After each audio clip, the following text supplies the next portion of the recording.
సంవత్సరాల తరబడి ఎన్ని మందులు వాడినా మీ మోకాల నొప్పులు తగ్గట్లేదా? ప్రాణ పెయిన్ క్లినిక్ లో అత్యాధునిక చికిత్స. మెగా బ్రదర్ నాగబాబును ఏ పదవి వరించబోతోంది? అదే చర్చ.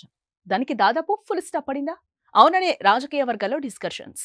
ఇటీవల జరిగిన ఎన్నికల్లో నాగబాబు కూడా కీలకంగా పనిచేశారు. కూటమి అభ్యర్థుల విజయం కోసం తీవ్రంగా కష్టపడ్డారు.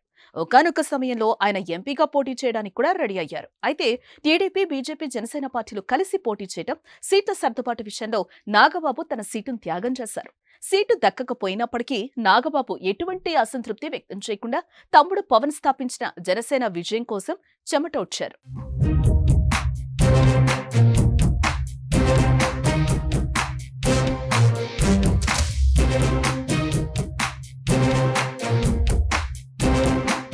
అందరూ భావించినట్టుగానే కూటమి అధికారంలోకి రావడంతో నాగబాబుకు కీలక పదవి దక్కుతుందని అంతా భావించారు.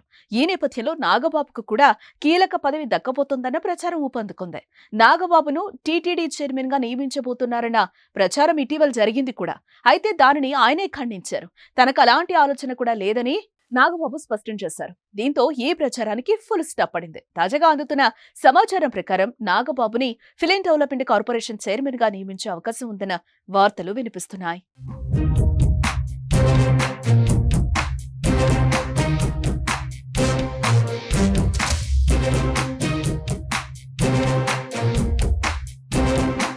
పవన్ కూడా ఇప్పటికే తన సోదరుడి పేరును నిర్ధారించినట్టుగా పార్టీ వర్గాల్లోనూ చర్చ జరుగుతోంది.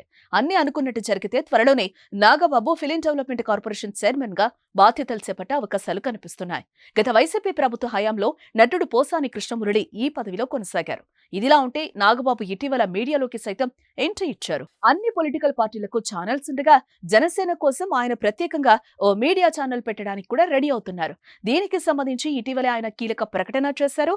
మరి AP film development corporation chairman గా నాగబాబు అవుతారో లేదో చూడాలి.